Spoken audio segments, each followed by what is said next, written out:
लोकसभा चुनाव के लिए आज चौथे चरण में मतदान हो रहा है। चौथे चरण में आज 96 सीटों पर मतदान चल रहा है।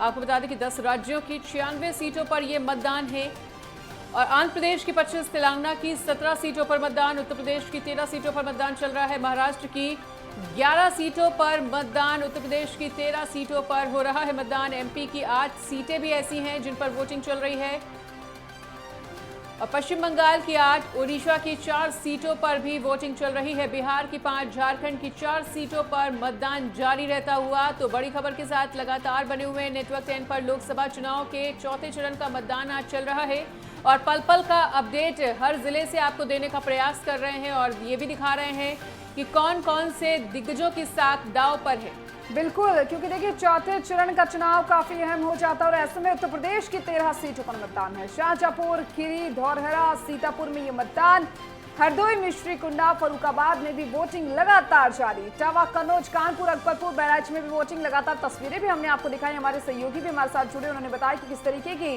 वहां पर व्यवस्थाएं देखने को मिल रही है।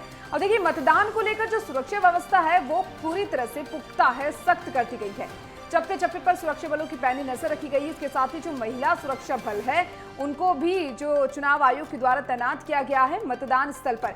अब क्योंकि देखिए ये जो चौथे चरण का चुनाव है काफी अहम हो जाता है, अपने आप में काफी महत्वपूर्ण हो जाता है। 3 चरणों के चुनाव संपन्न हो चुके हैं और ऐसे में चौथे चरण का चुनाव अपने आप में अहम और देश की कई ऐसी सीटें हैं जहां पर दिग्गजों की साख जो दांव पर लगी है और उन्हीं सीटों से आपको जहां पर रूबरू करवा रहे हैं। जहां पर अगर हैदराबाद की बात करें तो हैदराबाद में भी ओवैसी के गढ़ में माधवी लता की लगातार चुनौती देखने को मिल रही है।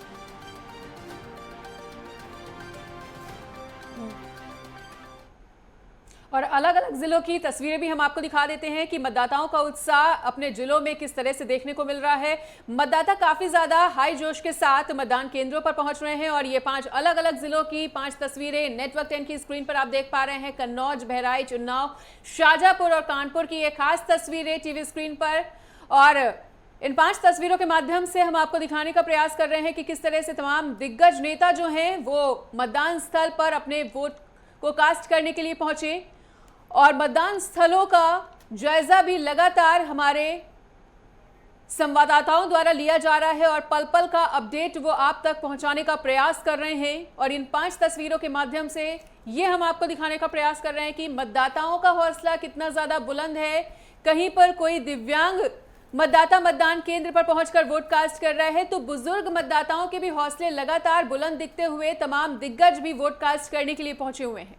बिल्कुल, तस्वीरें भी हम लोग लगातार देख रहे हैं और हमारे जो तमाम सहयोगी है वो भी हमारे साथ लगातार जुड़े हुए हैं, जिसमें हमारे साथ हमारे वरिष्ठ संवाददाता राजकुमार चौधरी हमारे साथ लगातार बने हुए हैं, कानपुर से दीपक सिंह हमारे साथ लगातार बने हुए हैं, उत्तर प्रदेश के स्टेट हेड राघवेंद्र प्रताप सिंह भी हमारे साथ जुड़े हैं, कन्नौज से विवेक दीक्षित भी हमारे साथ लगातार बने हुए हैं। इसके साथ ही आपको बता दें शाहजहांपुर से भी हमारे साथ हमारे संवाददाता लगातार बने हुए हैं। सबसे पहले क्योंकि देखिए राघवेंद्र आपके पास में आना चाहूंगी, उत्तर प्रदेश देश की राजनीति काफी अहम, दोनों एक दूसरे से रिलेट करते हुए नजर आते हैं। ऐसे में आज जो सीटें हैं 13 सीटें, उनको किस तरीके से आप देखती हैं? 3 चरणों के चुनाव भी आपने देखे, चौथे चरण का चुनाव है, किस तरीके से इस चरण को आप भांप पा रही हैं? दीपिका, अगर 13 सीटों की बात करें उत्तर प्रदेश की, जहां पे आज मतदान सुबह से शुरू है, ये पिछली बार के चुनाव में जब मतदान हुआ था तो भारतीय जनता पार्टी ने क्लीन स्वीप की थी इन सारी सीटों पे।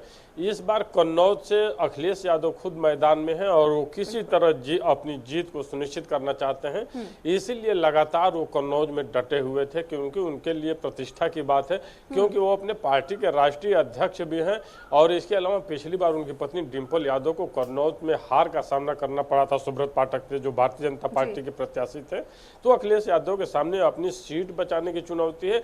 दूसरा, विपक्ष की बात करें तो विपक्ष लखीमपुर खीरी में, सीतापुर क्षेत्र में अजय मिश्रा टेनी के वो प्रकरण पुराना याद दिलाना चाहता है जो किसान आंदोलन के समय घटना घटी थी जिसमें कुछ किसानों की मौत हो गई थी, उस घटना को याद दिलाता है। इसके अलावा विपक्ष बार बार इन सीटों पे भी यही कहते हुए दिखा रहा है कि भारतीय जनता पार्टी से, सरकार से जान और संविधान। चलिए आपको सुनाते हैं क्या कुछ कह रहे हैं दिग्गज लगातार। फारूक अब्दुल्ला क्या कुछ कह रहे हैं वो आपको सुना रही हैं। प्रधानमंत्री कह रहे हैं कि हम कामदार है, बाकी नामदार है। आप छोड़ दीजिए ना, वो क्या कह रहे हैं? वो कह रहे हैं, वो कहने दीजिए। हमने तो नाम देके, बाकी ने तो चलिए सिर्फ इल्जाम लगाया। हमने तो आपको नाम दिए हैं इलेक्शन कमीशन को, हमने थाने की डिटेल्स दिए हैं जिन थानों में उनको बुलाया गया हो रही है और उसको और लेकर हमने लगातार जो है वो तस्वीरें भी हमने आपको दिखाई और जो फारूक अब्दुल्ला है वो भी लगातार अपनी बात कहते हुए नजर आए। राघवेंद्र, आप अपनी बात पूरी कीजिए, क्या कुछ कह रहे थे आप 13 सीटों को लेकर?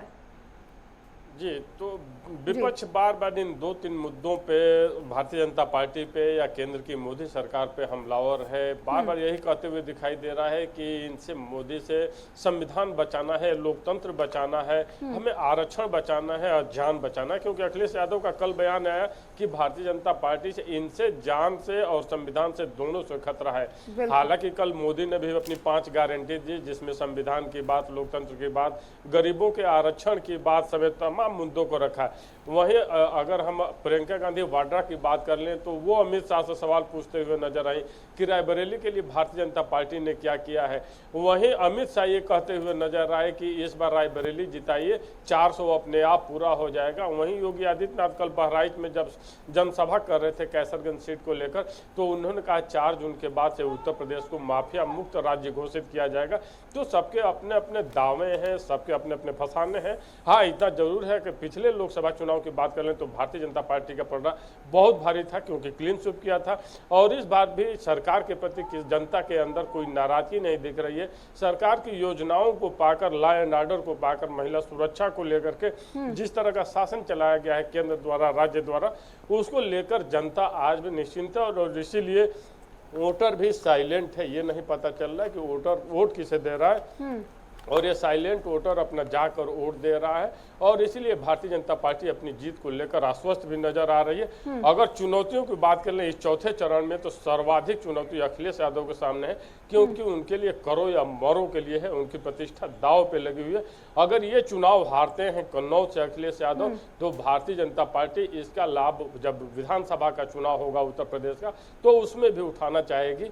और अखिलेश यादव इसीलिए किसी भी तरह कन्नौज को बचाना चाहते हैं। हालांकि सुब्रत पाठक से उनको बहुत चुनौती मिली है, और समाजवादी पार्टी द्वारा जो एक गलती किया गया था कि पहले तेज प्रताप यादव को लाया गया, फिर अखिलेश यादव चुनाव लड़ना है, बार बार प्रत्याशियों का बदलना भी विपक्ष को भारी पड़ता हुआ नजर आ रहा है।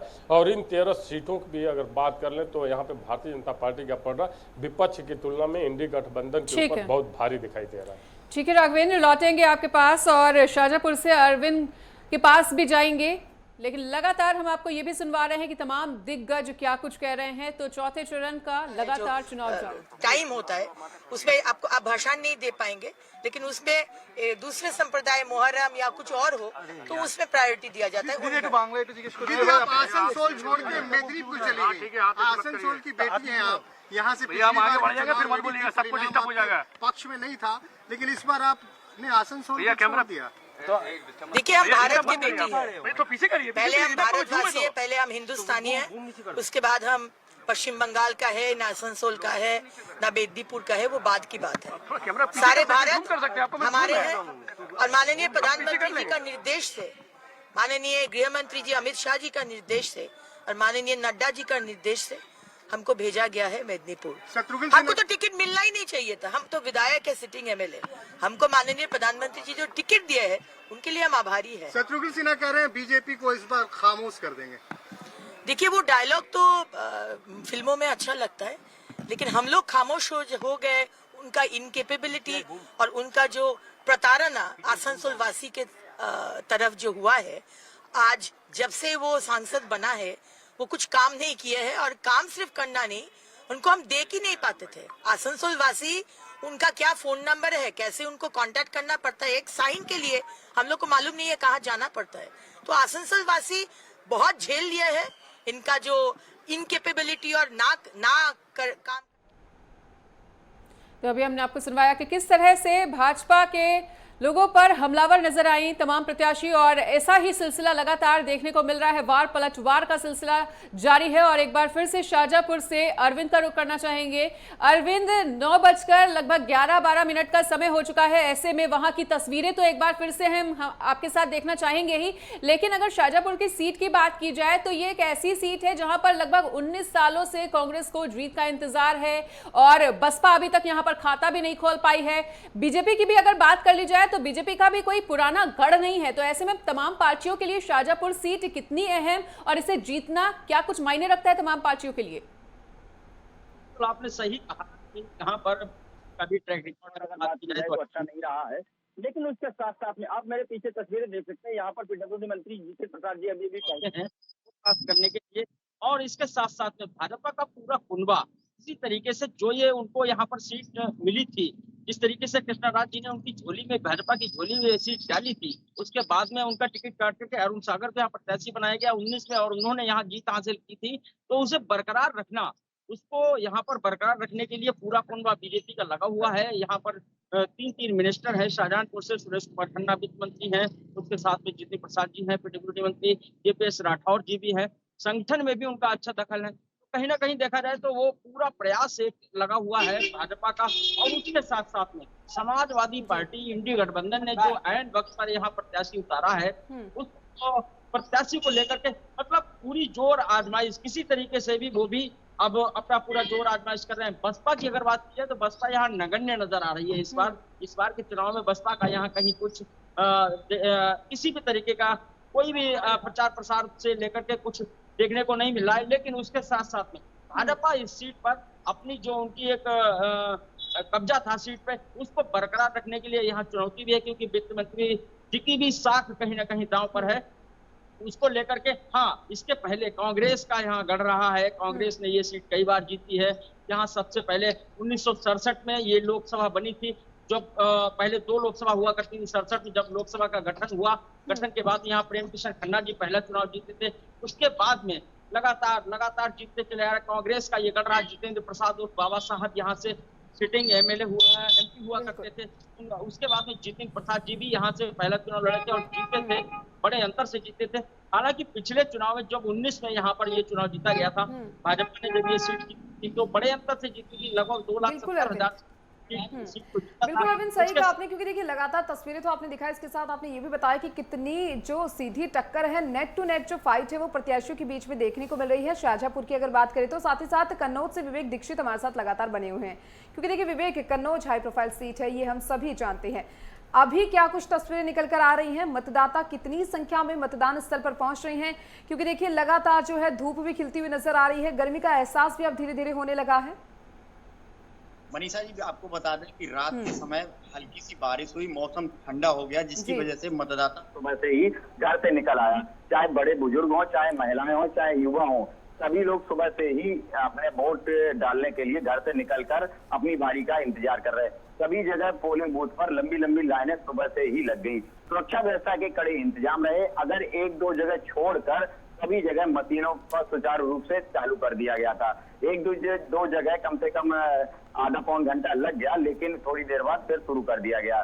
कहीं ना कहीं भारतीय जनता पार्टी और समाजवादी पार्टी में कड़ी टक्कर है। बहुजन समाज पार्टी से भी प्रत्याशी है, लेकिन अभी तक बहुजन समाज पार्टी का कन्नौज लोकसभा में खाता नहीं कभी खोल पाया है।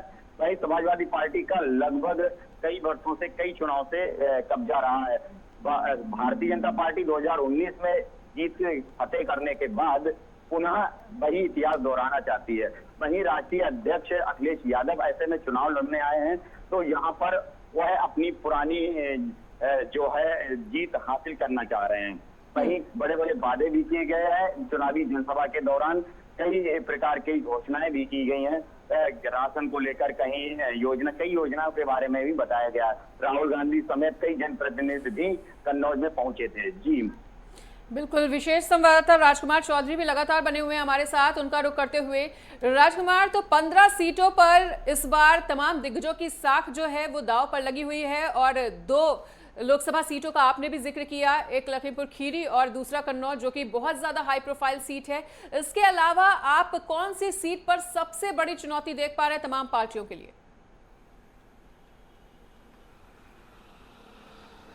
देखिए मनीषा, शाहजहांपुर के जो हमारे साथी जानकारी दे रहे थे, मैं उनकी बात को थोड़ा सा इतिहास के पन्नों को पलटने का प्रयास करेंगे। जतिन प्रसाद के पिताजी जितेंद्र प्रसाद का हिंदुस्तान की राजनीति में अपना एक ऐसा कद रहा है कि जो कांग्रेस के एक समय दिग्गज थे, और जिस समय सोनिया गांधी को टेक ओवर की गई कांग्रेस, उस समय उन्होंने पार्टी में बगावत कर दी और बगावत करने के साथ साथ वो पार्टी के राष्ट्रीय अध्यक्ष के जो पद है उस पर चुनाव लड़ने के कांग्रेस के पूरे इतिहास में, क्योंकि इंदिरा गांधी, राजीव गांधी, संजय गांधी, उनके साथ काम करने वाले जो जतिन प्रसाद के पिता थे जितेंद्र प्रसाद, उनका नाम बड़ी शिद्दत के साथ लिया था। उत्तर प्रदेश के अध्यक्ष रहे हैं, संगठन को खड़ा किया है उन्होंने। तो शाहजहांपुर की टीम सीट इसलिए बहुत महत्वपूर्ण हो जाती है कि आज वो जतिन प्रसाद, आज जो जितेंद्र प्रसाद के बेटे हैं, आज वो PWD मिनिस्टर हैं और चुनाव लड़ चुके हैं। अभी मेंबर ऑफ पार्लियामेंट का चुनाव लड़ा, वरुण गांधी का टिकट काट कर पीलीभीत से उन्हें चुनाव मैदान में झोंका गया। आप ये मान के चलिए कि ये शाहजहांपुर की जो सीट है ये इसलिए बहुत महत्वपूर्ण है क्योंकि जितेंद्र प्रसाद की यादों को लेकर जतिन प्रसाद लोगों के बीच में गए होंगे। उन्होंने निश्चित तौर पे उन्हें अपने पिता के साथ जो जुड़े हुए लोग होंगे उनको कहीं ना कहीं झकझोरने का प्रयास किया होगा। और देखना दिलचस्प होगा कि चुनाव परिणाम क्या आते हैं, क्योंकि चुनाव जो है वो एक अंधी खाई की तरह होता है जब तक परिणाम ना जाए, क्योंकि उम्मीद की एक किरण, एक सेंटेंस, एक शब्द, एक बयान कई बार चुनावों को बदल देता है। 2022 के लोकसभा विधानसभा के चुनावों में देखा था जो अखिलेश यादव जो समाजवादी पार्टी के सरमौर हैं, जो उत्तर प्रदेश के अध्यक्ष रहे, उन्होंने कितने सारे ट्रांसफ़र अपनी कलम से किए होंगे, कितने सारे फैसले अपनी कलम से लिए होंगे। उनका एक बयान था police police police police police. वो जो बयान था उस बयान ने स्वाभाविक तौर पर एक चुनाव के परिणाम बदले और 7 चरणों में चुनाव उत्तर प्रदेश का था 2022 का। तो एक बयान जो है कई बार वो बदल देता है। शाहजहांपुर की टीम सीट जो है वो भी बहुत महत्वपूर्ण हो जाती है। इसके अलावा मनीषा आपकी बात को थोड़ा सा और आगे ले जाके अगर पश्चिम बंगाल जाएं तो वो शत्रुघ्न सिन्हा जो खामोश, अभी थोड़ी देर पहले हम सुन रहे थे कि किस तरीके से वो फिल्मों के जो डायलॉग होते हैं उनकी बात की जाती है। एक उनका खामोश करके जो डायलॉग है वो बहुत प्रचलित है। वो उन्होंने अपनी राजनीति की शुरुआत, राजनीति की काकागा भारतीय जनता पार्टी के साथ शुरू की। बिहार से मेंबर ऑफ पार्लियामेंट बने। आप देखिए देश की सबसे बड़ी संसद में भेजने का काम किया और आज सबसे ज्यादा भारतीय जनता पार्टी की धुर विरोधी ममता बनर्जी के साथ वो खड़े हुए हैं। मेंबर ऑफ पार्लियामेंट वहां से रहे हैं, ताल ठोक रहे हैं। तो राजनीति में कौन कब किस करवट बैठ जाए कुछ पता नहीं होता, लेकिन 4 तारीख का इंतजार करना चाहिए। और लेकिन बेहतर यह है कि चुनाव ये बहुत अच्छा हो रहा है। चौथे चरण में वोटिंग परसेंटेज जो है वो स्वाभाविक तौर पर बढ़ेगा। बिल्कुल बिल्कुल सही कहा राजकुमार आपने, क्योंकि देखिए 3 चरणों के मुकाबले का चौथे चरण की बात करें तो सुबह जो लोग हैं वो अपने मत का प्रयोग करने के लिए पहुंच रहे हैं मतदान स्थल पर। इसके साथ ही बयानों को लेकर भी आपने चर्चा की कि बयान किस तरीके से एक चुनाव को एक अलग ही दिशा में मोड़ देते हैं। चलिए कानपुर से दीपक सिंह भी लगातार बने हुए हैं, उनके पास जरा रुक करना उनका चाहेंगे। दीपक, क्योंकि देखिए कानपुर के मतदान स्थल पर मौजूद होंगे आप इस वक्त, वहां पर अब क्या कुछ तस्वीरें निकलकर सामने आ रही है, किस संख्या में मतदान करने के लिए मतदाता पहुंच रहे हैं, क्या कुछ तस्वीरें देख पा रहे हैं दीपक? मतदाता जो है वो काफी उत्सव में नजर आ रहे हैं। सुबह से ही लगातार मतदाता जो है अपने मत का प्रयोग करने जा रहे हैं। सब सहयोगी चाहे तस्वीरों में दिखाएं, मतदाता जो आ रहे हैं, जा रहे हैं, अपने मत का प्रयोग कर रहे हैं। कुछ मतदाता हमारे पास साथ फर्स्ट वोटर हैं, उनसे हम बात करने का प्रयास करेंगे कि किस तरीके। क्या नाम भैया? अभिदा दीक्षित। पहली बार मतदाता, किन किन मुद्दों को लेके आपने मतदान किया है? मुद्दे तो ऐसा कुछ खास नहीं है, बट वही बात कि पिछले कुछ सालों में भारत को जितना नाम हुआ है, जितना सम्मान मिला है भारत को, उतना पहले कभी नहीं मिला। पहले भी सरकारें आई हैं, गई हैं, बट इतना सम्मान भारत को 2014 के बाद मिला। जो स्थिति भारत की उभरी है वो मोदी सरकार के अंदर ही उभरी है, तो मैंने उसी को ध्यान में रखते हुए वोट किया है। तो इस बार भी लगता है कि तीसरी बार मोदी जी आएंगे? जी बिल्कुल। ये पहली बार के वोटर हैं, तो उन्होंने बताया कि जो 10 सालों में काम हुआ मोदी जी के, तो इस बार भी तीसरी बार भी जनता जो है कहीं ना कहीं मोदी जी के कामों को लेकर उठता है और तीसरी बार भी लोगों को लगता है कि मोदी जी की सरकार आएगी। हालांकि ये तो अब 4 जून को ही पता चलेगा कि दिल्ली के सिंहासन में कौन बैठेगा। हालांकि मतदान स्थल पर मौजूद लगातार मतदाता जो है वो आ रहे हैं और अपने मत का अधिकार कर रहे हैं। उनके मन में जो चीजें हैं वो कहीं ना कहीं बेरोजगारी को लेके हैं, मोदी जी की गारंटी को लेके हैं। उत्तर प्रदेश के मुख्यमंत्री योगी आदित्यनाथ रहे 10 साल सरकार में, कहीं ना कहीं उन्होंने उनका भी बयान जो लगातार देखा गया जनसभाओं में कि 10 साल में गंगा नहीं है, माफिया जो है वो सब जेल में। तो तमाम सारे मुद्दे हैं, लोगों के अलग अलग मुद्दे हैं। मत का अपने मत का अधिकार का प्रयोग कर रहे हैं। 4 जून को ही ये पता चलेगा किसकी किस्मत को लेकर और किसकी बंदे की। ठीक है, यूपी स्टेट हेड राघवेंद्र भी लगातार हमारे साथ बने हुए हैं, उनका भी रुख करना चाहेंगे। राघवेंद्र, अगर नेताओं की रैलियों की बात की जाए, रोड शोज की बात की जाए, जनसभाओं की बात की जाए, तो इसमें जितना जनता का जोश हाई नजर आता है, पिछले 3 चरणों के अगर मतदान का हम एनालिसिस करें तो उतना ज्यादा जोश मतदाताओं का हाई नजर नहीं आया। वोटिंग परसेंटेज बहुत कम रह गया। ऐसे में चौथे चरण का आज मतदान चल रहा है। चौथे चरण के मतदान से किस तरह की उम्मीदें आपको?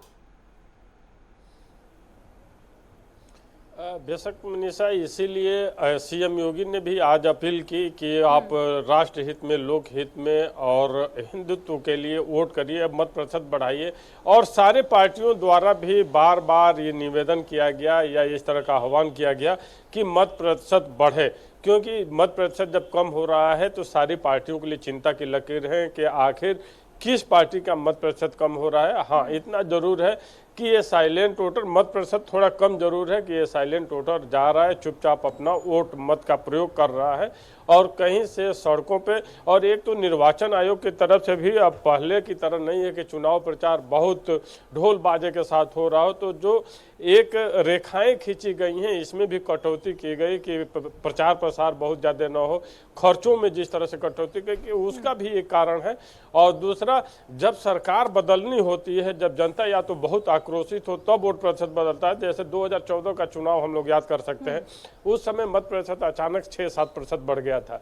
हालांकि 2-3% और मत प्रतिशत बढ़ना चाहिए, उस हिसाब से मत प्रतिशत थोड़ा कम चल रहा, लेकिन ऐसी उम्मीद जताई जा रही है कि इस चौथे चरण में मत प्रतिशत भी बढ़े, क्योंकि निर्वाचन आयोग द्वारा और सारे राजनीतिक दलों द्वारा बार बार जनता से अपील भी की जा रही है कि आप अपने पहले मत का प्रयोग करिए, उसके बाद जलपान करिए।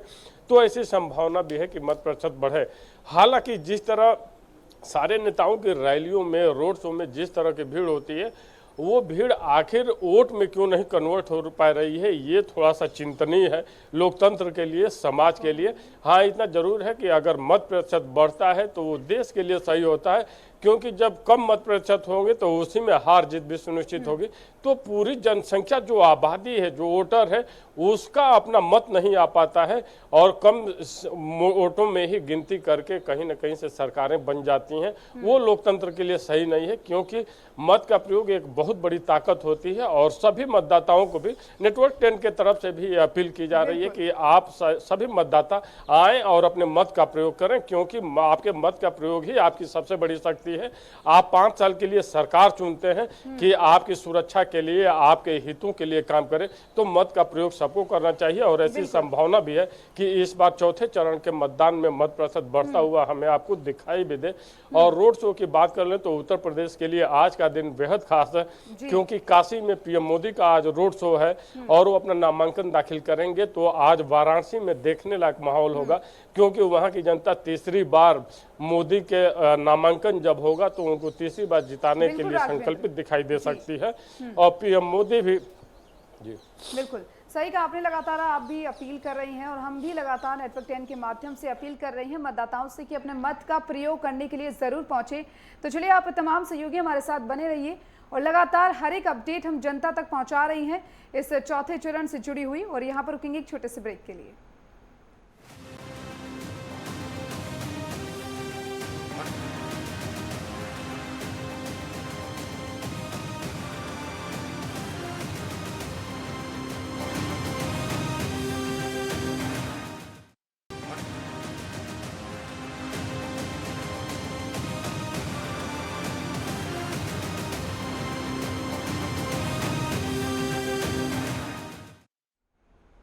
और चलिए, ब्रेक के बाद एक बार फिर से आप सभी का स्वागत है। लोकसभा चुनाव के लिए चौथे चरण का मतदान लगातार जारी है। चौथे चरण में आज आपको बताएं 96 सीटों पर मतदान है और ये 96 सीटें अपने आप में काफी अहम, क्योंकि देखिए लोकसभा चुनाव के लिए चौथे चरण का आज ये रण है और इसमें चौथे चरण में आज 96 सीटों पर मतदान है।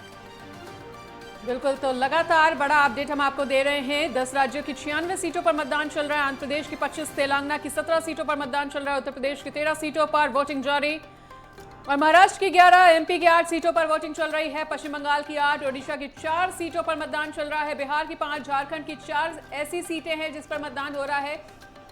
और 96 सीटों पर लगातार मतदान की तस्वीरें भी हम आपके साथ साझा कर रहे हैं। अलग अलग जिलों से अलग अलग सहयोगी भी लगातार पल पल का अपडेट आप तक पहुंचा रहे हैं। और अगर हाई प्रोफाइल सीट्स की बात की जाए तो लगातार 15 ऐसी हाई प्रोफाइल सीट हैं जिस पर तमाम दिग्गजों की साख इस वक्त प्रतिष्ठा का सवाल बनी हुई है। और अगर कन्नौज सीट की बात की जाए तो कन्नौज सबसे ज्यादा हाई प्रोफाइल सीट जिस पर सभी की निगाहें टिकी हुई, वहीं खीरी और समस्तीपुर, शाजापुर की भी तमाम सीटों पर लगातार दिग्गजों की और सियासी दलों की निगाहें टिकी हुई। बिल्कुल, लगातार देखिए उत्तर प्रदेश की सीटों की बात कर लें तो 13 सीटों पर मतदान है। शाजापुर, खीरी, धौरहरा, सीतापुर में ये मतदान, हरदोई, बिश्री, उन्नाव, फर्रुखाबाद भी काफी अहम, इनमें भी वोटिंग जारी। इटावा, कन्नौज, कानपुर, अकबरपुर, बहराइच में भी वोटिंग लगातार जारी। अब देखिए इन सभी को लेकर, मतदान को लेकर सुरक्षा व्यवस्था पूरी तरह से पुख्ता की गई है। चप्पे चप्पे पर सुरक्षा बलों की पैनी नजर है।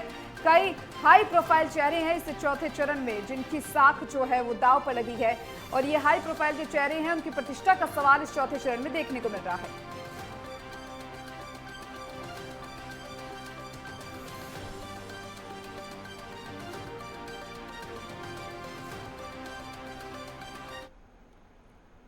और देखिए लगातार हमारे सहयोगी भी हमारे साथ बने हुए हैं। कन्नौज से विवेक दीक्षित हमारे साथ लगातार बने हैं, हम उनके पास जरा जाना चाहेंगे क्योंकि देखिए कन्नौज सीट की बात हो रही है, हाई प्रोफाइल सीट है। अब ऐसे में आपसे जानना चाहेंगे चुनाव प्रचार प्रसार किस तरीके से किया गया सीट को लेकर। विवेक, बहुत ही जबरदस्त चुनाव प्रचार किया गया, चाहे समाजवादी पार्टी से की तरफ से हो चाहे भारतीय जनता पार्टी की तरफ से। हर रोज कोई ना कोई एक जनसभा को संबोधित करने पहुंचा था, चाहे वो अखिलेश यादव हो, चाहे शिवपाल यादव हो, या डिम्पल यादव, या उनकी बेटी अदिति यादव, सभी लोग प्रचार करने पहुंचे थे। वहीं भारतीय जनता पार्टी की तरफ से अमित शाह, नरेंद्र मोदी ने भले ही इटावा जिले में जनसभा की हो, लेकिन कन्नौज के लोग जनसभा भी सुनने के लिए वहां गए थे। वहीं अमित शाह, नरेंद्र मोदी, मुख्यमंत्री योगी आदित्यनाथ, उप मुख्यमंत्री केशव प्रसाद मौर्य समेत कई दिग्गज कन्नौज लोकसभा में आए थे। कहीं ना कहीं ना भाजपा हार मानने को प्रयास में है, ना ही समाजवादी पार्टी, क्योंकि समाजवादी पार्टी की लोहिया जी की कर्म भूमि रही है। लोहिया जी के समय से ही समाजवादी पार्टी के सांसद यहाँ बनते चले आए हैं। भारतीय जनता पार्टी का कमल खिला 2019 में, जिसके बाद 2024 में वही फिर दोहराना चाहते हैं, जिसको लेकर कोई और कसर नहीं छोड़ रहे हैं।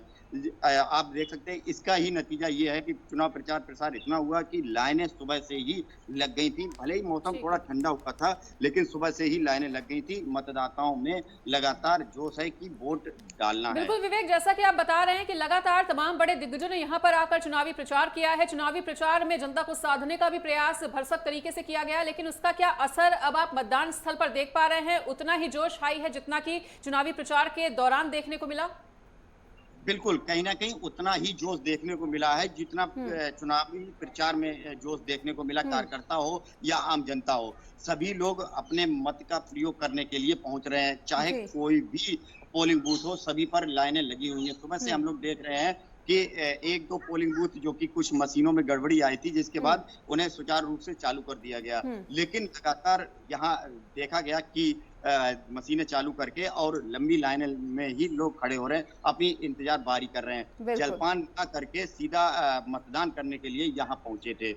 मेरे साथ कई युवा वोटर भी ऐसे हैं जिनसे हम जानकारी भी लेना चाहेंगे कि पहली बार वोट डालना है तो क्या कहना है? बिल्कुल, चलिए, बिल्कुल आपने सही कहा विवेक। लगातार जो तस्वीरें हैं वो सामने आ रही हैं, क्या कुछ कह रहे हैं ये फर्स्ट टाइम वोटर, जरा इनसे बात कीजिए विवेक। युवा वोटर जो है पहली बार मतदान करने आए, इनसे हम जानकारी चाहेंगे कौन सा वोट करने, क्या नाम? आज प्रथम बारी वोट करने आए हैं, अक्षय यादव। और किन मुद्दों पर वोट करने आए हैं? इस बारी मुद्दा रहेगा बहुत ही बेरोजगारी है, और बेरोजगारी और बहुत ही दिक्कतें हैं जो कि जिसका सामना करते हुए लोग वोट करने आए इस बारी। और इस बारी परिवर्तन की सरकार आएगी। क्या लग रहा है कि इस बार परिवर्तन होगा? किस मुद्दे पर वोट करने आए हैं? शिक्षा पीछे आ रही है, ऊपर रोजगार भी नहीं मिल रहा है, बाकी और चीज है। कहीं ना कहीं बेरोजगारी और शिक्षा को लेकर, और वहीं अगर हम बात करें, और युवाओं ने बताया कि कहीं ना कहीं सुरक्षा को लेकर भी वोट करने पहुंचे हैं। बिल्कुल विवेक, सही कहा आपने, क्योंकि देखिए लगातार जो तस्वीरें भी आपने दिखाई, फर्स्ट टाइम वोटर से भी आपने बातचीत की। इसी बीच आपको बता देते हैं कि कितना वोटिंग प्रतिशत देखने को मिला है, वो आंकड़ा आपको बता रही है। चौथे चरण के लिए देखिए 96 सीटों पर मतदान लगातार जारी है। आंध्र प्रदेश में आपको सुबह 9 बजे तक बता दें 9% तक वोटिंग हुई। बिहार में सुबह 9 बजे तक 10% तक वोटिंग हुई है। बिहार में जम्मू और कश्मीर में सुबह 9 बजे तक 5% तक वोटिंग हुई। झारखंड में सुबह 9 बजे तक 11% तक वोटिंग हुई है। लगातार आपको टीवी स्क्रीन पर दिखा रही है। मध्य प्रदेश में सुबह 9 बजे तक 14% तक वोटिंग, महाराष्ट्र में सुबह 9 बजे तक 6% तक वोटिंग हुई है। इसके साथ ही उड़ीसा में सुबह 9 बजे तक 9% तक वोटिंग हुई है। लगातार बताएं, तेलंगाना में सुबह 9 बजे तक 9% तक वोटिंग हुई है। उत्तर प्रदेश की बात करें तो 9 बजे तक 11% तक वोटिंग हुई है। वेस्ट बंगाल में सुबह 9 बजे तक 15% तक वोटिंग हुई है। और ये देखिए, चौथे चरण का रण लगातार जारी है।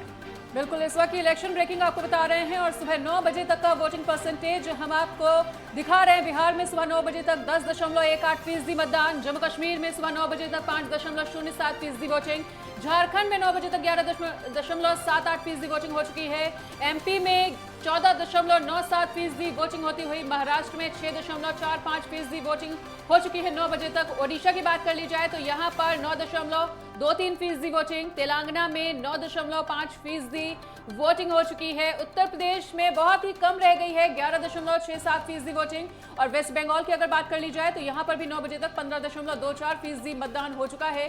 तो यूपी में कहीं ना कहीं मतदान प्रतिशत अभी भी लगातार गिरा हुआ। वहीं आंध्र प्रदेश में भी कुछ ऐसी ही तस्वीर निकलकर सामने आई है, जहां 9% ही वोटिंग हो पाई है। बिहार में 10% वोटिंग होती हुई, जम्मू कश्मीर में सबसे कम 5.07% वोटिंग हुई है, झारखंड में 11.78% वोटिंग हुई और एमपी में कुछ ज्यादा हुई है, 14.97% वोटिंग।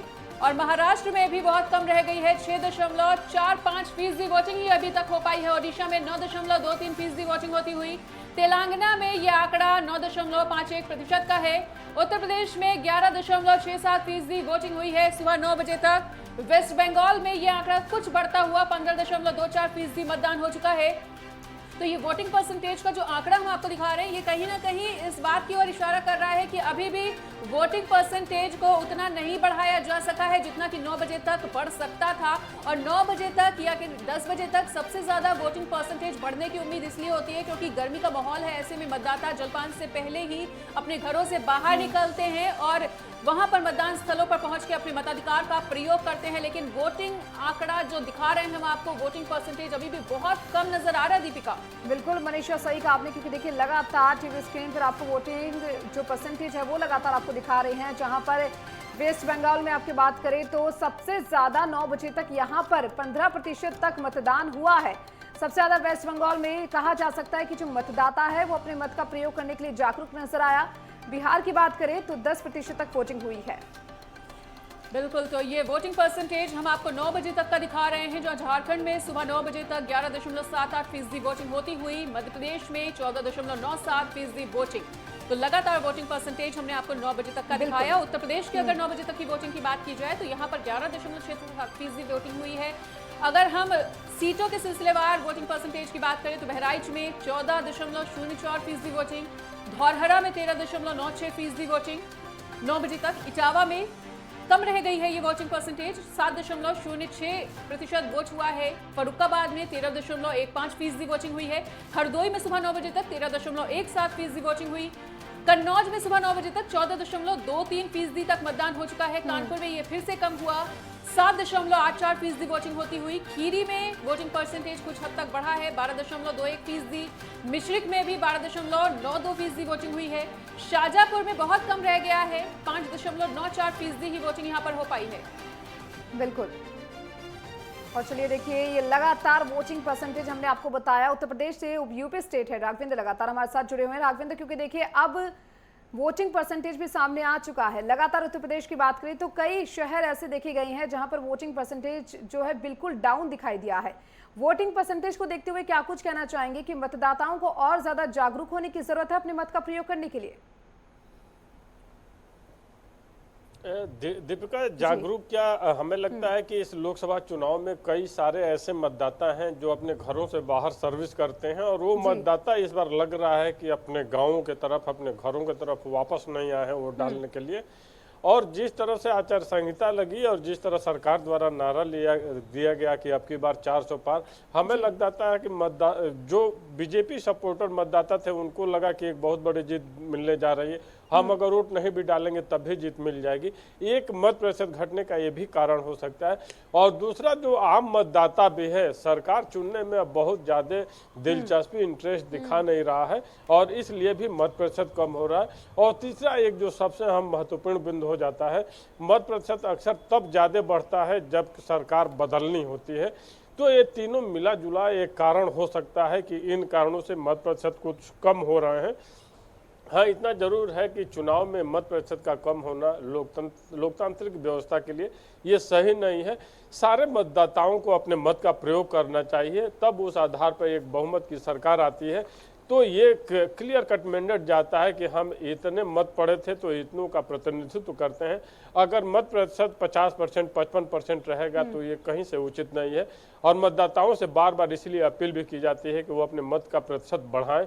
लेकिन इस बार भी चूंकि इतने करोड़ नए मतदाता हैं, महिलाएं करोड़ों की संख्या में है मतदान, जो जिनको मतदान करना है, तो इस बार का जो नया वोटर है वो भी लग रहा है कि वोट प्रतिशत कम कर रहा है और उसका भी वोट में इंटरेस्ट दिखाई नहीं दे रहा। ये भी मत प्रतिशत कम होने का एक कारण हो सकता है। बिल्कुल। और लगातार हमारे साथ उन्नाव से योगेंद्र मिश्रा बने हुए हैं, उनका भी रुख कर लेते हैं। उन्नाव की अगर बात कर ली जाए योगेंद्र, तो लगभग 11.85% ही मतदान यहां पर हो पाया है। ऐसे में हम चाहेंगे कि एक बार फिर से लगभग 9:41 का समय हुआ है, अभी की ताजा तस्वीरें आप साझा करें और बताएं क्या अभी मतदाता ज्यादा से ज्यादा संख्या में पहुंच रहे हैं मतदान स्थल पर? मतदाताओं से हुई थी यहाँ पर शुरू में जैसे ही 7 बजे से मतदाता वोटिंग पोलिंग बूथ पर पहुंचने लगे थे और उन्नाव में अभी जो जिस बूथ पे खड़े हैं उस बूथ पे अभी लगातार मतदाताओं का आना बिल्कुल जारी है। हम आपको कुछ तस्वीरें दिखा सकते हैं पीछे से, आप देख सकते हैं कि यहाँ पर मतदाता हैं, कुछ बुजुर्ग मतदाता हैं, वो लगातार वोट डालने के लिए आगे बढ़ रहे हैं। बराबर यहाँ पर कुछ देर पहले आपको बता दें, यहाँ पर अभी कुछ यूथ थे, वो भी आए थे वोट डालने। यहाँ इधर अपने कैमरामैन से कहेंगे कि इस तरफ दिखाएं, देखिए महिलाएं कुछ बैठी हैं यहाँ पर। इधर कुछ हमारे जो मतदाता हैं, महिलाएं हैं, वो बैठी हुई हैं। इस तरफ कुछ महिलाएं हैं और इधर आपको दिखा दें, जो दूसरा बूथ संख्या है उस पर भी कुछ महिलाएं हैं जो अपने मताधिकार का प्रयोग करने आई है। बाकी उन्नाव की बात हम करें तो अभी उन्नाव में 2 जगह से कुछ अपडेट मेरे पास आई है, जहां पर एक पोलिंग बूथ है 110 नंबर, जो कि हसनगंज तहसील क्षेत्र में पड़ता है, जिसमें कि एक वोटिंग मशीन जो है वो खराब हो गई है। 2 घंटे से वहां मतदान नहीं हो पाया है। एक जगह रुद्वारा गांव पड़ता है, वो भी हसनगंज तहसील के अंतर्गत आता है। वहां पर भी कुछ ग्राम में ग्रामीणों ने मतदान का बहिष्कार किया है। उनका साफ तौर पर कहना है कि यहाँ पर एक प्रतिबंधित पोल्ट्री फार्म था, जिसपे आज तक रोक नहीं लगाई गई, आदेश के बावजूद भी उसे बंद नहीं किया गया, इसलिए वहां के लोगों ने मतदान का बहिष्कार कर दिया। उन्नाव के जो सांसद हैं उन्होंने अपना वोट डाल दिया है। इंडिया गठबंधन प्रत्याशी अन्नू टंडन है, वो भी वोट कर चुकी है और साथ ही हर पोलिंग बूथ पे इस वक्त मतदाताओं की लाइन लगी हुई है। जैसा कि अभी हमने आपको तस्वीरों में दिखाया कि यहाँ पर लगातार मतदाताओं का आना जारी है। बिल्कुल योगेंद्र, लगातार तस्वीरें भी आप दिखा रहे हैं कि मतदाता लगातार अपने मत का प्रयोग करने के लिए पहुंच रहे हैं। हालांकि जो वोटिंग परसेंटेज है वो डाउन हो सकता है, लेकिन धीरे धीरे बढ़ता हुआ भी यहाँ पर नजर आएगा। चलिए, हमारे साथ वरिष्ठ संवाददाता राजकुमार चौधरी लगातार बने हैं, उनका जरा रुख कर लेते हैं। राजकुमार, क्योंकि देखिए ये तो बात हो गई उत्तर प्रदेश की। उत्तर प्रदेश के अलावा भी और देश के ऐसे राज्य हैं जहां पर हाई प्रोफाइल सीटें हैं, जहां पर चुनाव की प्रक्रिया लगातार चल रही है। अब इसमें बिहार राज्य की बात करें तो 5 सीटें हैं, जो पांचों की पांचों सीटें हाई प्रोफाइल मानी जा रही है। उसको किस तरीके से देखते हैं आप?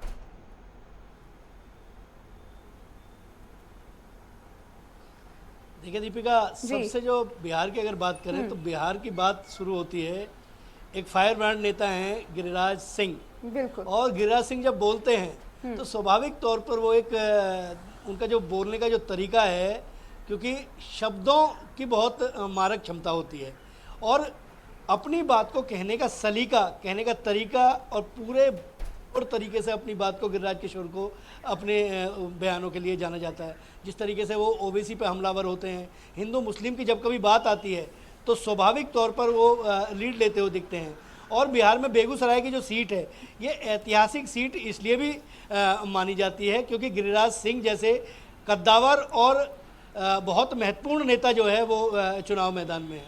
तो इसलिए जो बिहार का जो वोटर है, बिहार का वोटर हालांकि अवेयर वोटर माना जाता है और कहा भी जाता है कि अगर राजनीति करनी सीखनी है तो कई बार बिहार के लोगों से सीखे, वो अपने लोगों से काम लेना जानते हैं। तो स्वाभाविक तौर पर ये जो चुनाव है, इस चुनाव में बहुत सारी चीज़ें बदली हैं।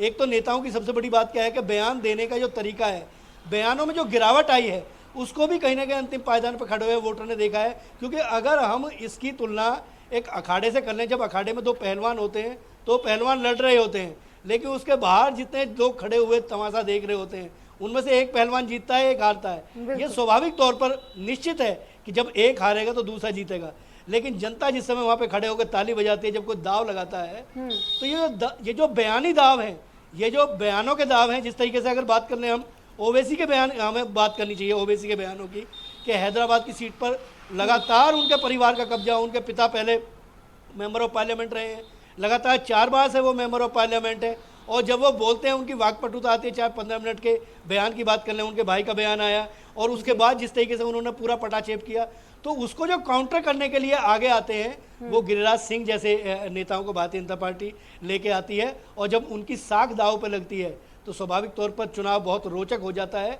ये चुनावी परिणाम जो आएंगे ये बहुत दिलचस्प होंगे और इसमें कई बहुत दिग्गज, कुछ नए नेता आएंगे, कुछ पुराने नेता जाएंगे, क्योंकि आवागमन लगा रहता है। लेकिन लोकतंत्र की ये सबसे बड़ी ताकत होती है कि वोटर निकल रहा है। जिस तरीके से आपने उन्नाव की बात की, जिस तरीके से आपने कन्नौज की बात की, कन्नौज में 14% मतदान हुआ है। अगर सुबह 9 बजे तक पहले 2 घंटे में 14% मतदान हुआ है तो इसका मतलब वोटर निकल रहा है, एग्रेसिव है वोटर। लेकिन इटावा में जिस तरीके से 6% मतदान की सूचनाएं आ रही हैं वो बहुत चिंताजनक हैं और वहाँ के स्थानीय प्रशासन को इस बारे में जरूर चीज़ें देखनी चाहिए। हमारे साथी जिस तरीके से सारी इन्फॉर्मेशन ग्राउंड जीरो से दे रहे हैं, इसको जरूर मानना चाहिए कि वोटर निकलेगा।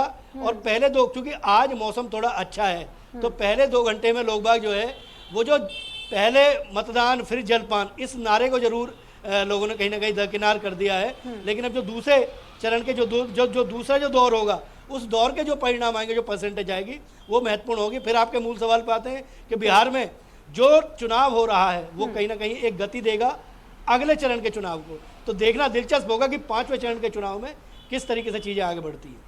ठीक है, और कन्नौज से विवेक दीक्षित भी हमारे साथ लगातार बने हुए हैं, उनका भी रुख कर लेते हैं।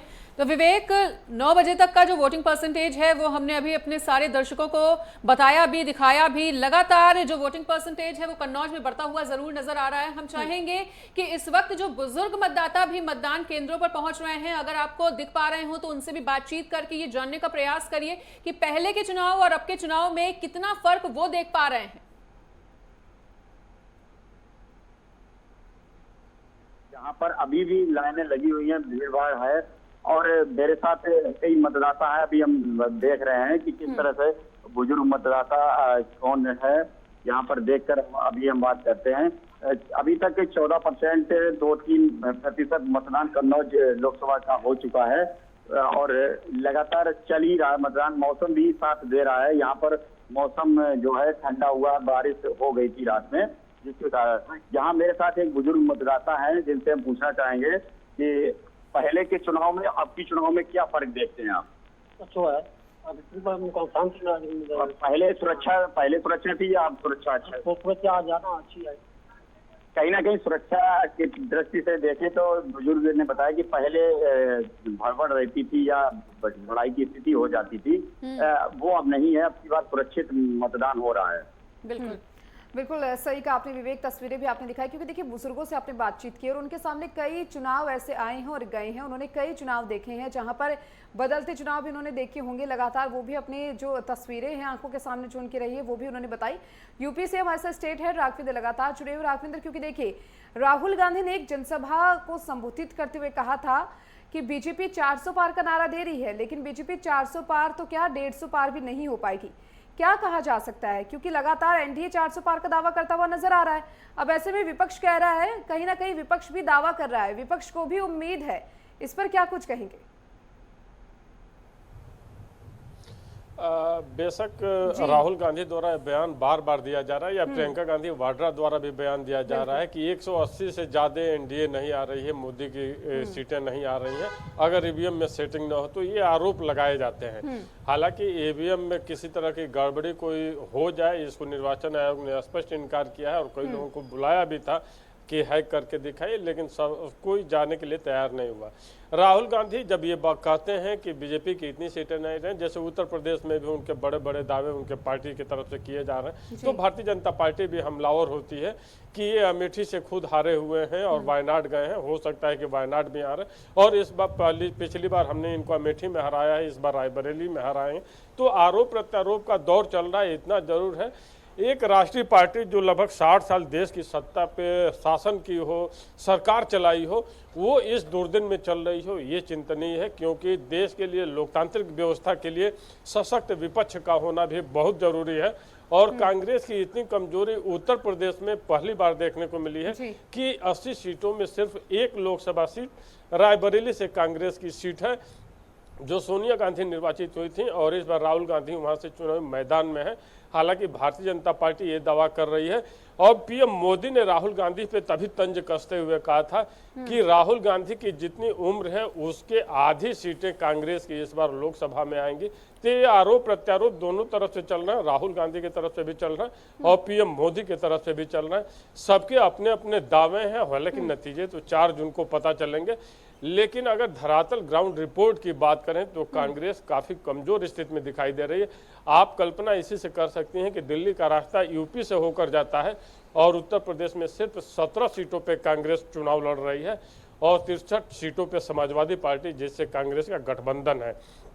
तो कांग्रेस कहीं न कहीं से अपनी कमजोरी को समझती है। हाँ, इतना जरूर है कि वो जानती है कि अगर रैलियों में, संबोधनों में जनता के बीच में हम बड़े बड़े दावे नहीं करेंगे और अपने प्रतिद्वंदी को हारते हुए नहीं दिखाएंगे तो हम जीतेंगे कैसे। और उसी की कवायद राहुल गांधी द्वारा या कांग्रेस द्वारा किया जा रहा है।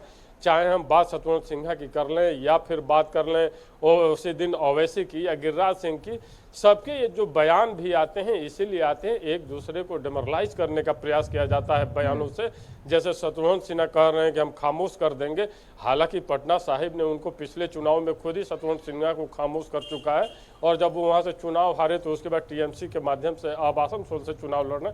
और उसी दिन ओवैसी के भाई का जो बयान आया था उसके जवाब में जब नवनीत राणा का बयान आया कि हम 15 मिनट नहीं 15 सेकंड दे दो, उसी में हिसाब क्लियर कर देंगे। तो उसके बाद से हालांकि बीजेपी प्रत्याशी का बहुत समझदारी भरा बयान आया था कि वो 15 सेकंड बदले की भावना से नहीं बल्कि 15 सेकंड में वोट से हम जवाब देंगे और वोट से जीत दर्ज करके ओवैसी को बाहर का रास्ता दिखाएंगे। और यहीं जब उत्तर प्रदेश की बात करते हैं तो प्रियंका गांधी की बात फिर सामने आ जाती है और प्रियंका गांधी राहुल से ज्यादा हमलावर इस समय भारतीय जनता पार्टी पे दिखाई दे रही हैं। जैसे पीएम मोदी से सवाल करना, अमित शाह से सवाल करना और बार बार इन पे हमलावर होना, रोजगार की बात करना, महंगाई की बात करना, इसके अलावा अग्निवीर योजना का विरोध करना, प्रियंका गांधी ज्यादा एग्रेसिव दिखा रही हैं भारतीय राजनीति में। हालांकि वो चुनावी मैदान में क्यों नहीं है ये कांग्रेस का उनका अंदरूनी मामला है, लेकिन अगर वो चुनावी मैदान में नहीं है तो ये भी कांग्रेस के लिए चिंता का विषय है कि अगर उसका कोई ऐसा नेता जो ज्यादा हमलावर हो सकता है विपक्ष पे, वो चुनाव में प्रत्याशी क्यों नहीं है। हालांकि इस बार रायबरेली और अमेठी दोनों कांग्रेस बचा पाएगी कि नहीं बचा पाएगी ये तो 4 जून को पता चलेगा। इतना जरूर है कि अखिलेश यादव को चुनौतियों का अंदेशा लगा, इसलिए राहुल गांधी के साथ भी उनको कन्नौज में मंच साझा करना पड़ा। ठीक है, और विशेष संवाददाता राजकुमार चौधरी भी लगातार हमारे साथ जुड़े हुए हैं। तो राजकुमार, लगातार वोटिंग परसेंटेज का आंकड़ा हमने आपको दिखाया है, दर्शकों तक भी लगातार वोटिंग परसेंटेज को लेकर आप अपडेट कर रहे हैं। ऐसे में वोटिंग परसेंटेज आपको कहां तक सेटिस्फैक्टरी लग रहा है, क्योंकि तमाम राज्यों की तमाम सीटों का जिक्र यहां पर हो रहा है। तो ऐसे में क्या आपको लगता है कि वोटिंग परसेंटेज अभी तक जितना हुआ है वो सेटिस्फैक्टरी है या उम्मीदों पर खरा उतरता हुआ नजर नहीं आया 9 बजे तक का वोटिंग परसेंटेज?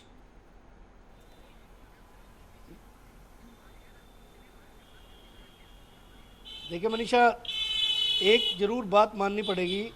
एक बार मैं चाहूंगा कि आप अपना एक बार सवाल दोहराएं जरा। बिल्कुल राजकुमार, हमने आपको ये पूछा है कि तमाम राज्यों की तमाम सीटों का हमने वोटिंग परसेंटेज 9 बजे तक का तो बता दिया है, लेकिन क्या ये वोटिंग परसेंटेज आप उतना सेटिस्फैक्ट्री मान पा रहे हैं जितना कि होना चाहिए था, या ये अभी भी उतना उम्मीदों पर खरा उतरने वाला वोटिंग परसेंटेज नहीं है?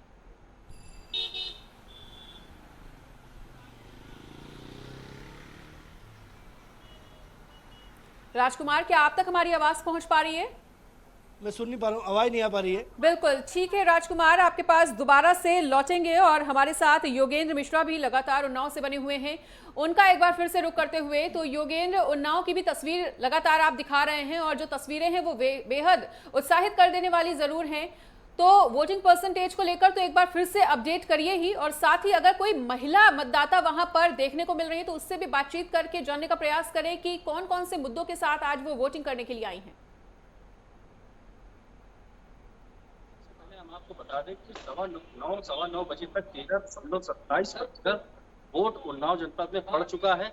मतदाताओं का मतदान स्थल तक आना लगातार जारी है, और चाहे महिला हो पुरुष हो, और इस वक्त जो यूथ है उनमें कुछ खास उत्साह देखने को दिखाई दे रहा है जो पहली बार वोट डाल रहे हैं।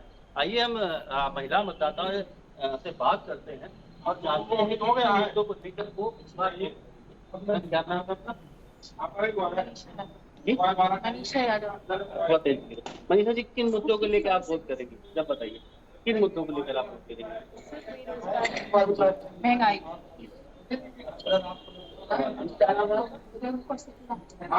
मुद्दों को लेकर आप वोट करेंगे? नहीं, आपकी मुद्दे क्या?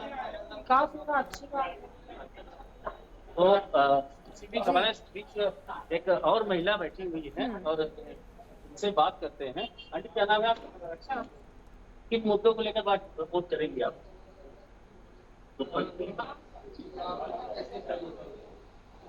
अच्छा, थोड़ा सा बोलने में दिक्कत है हमारे साथ। जी बिल्कुल, बिल्कुल योगेंद्र, लगातार तस्वीरें तो हम देख ही रहे हैं। महिलाओं से बातचीत करने की भी आपने कोशिश की और महिलाएं भी बढ़ चढ़कर अपने मत का प्रयोग करने के लिए पहुंच रही हैं।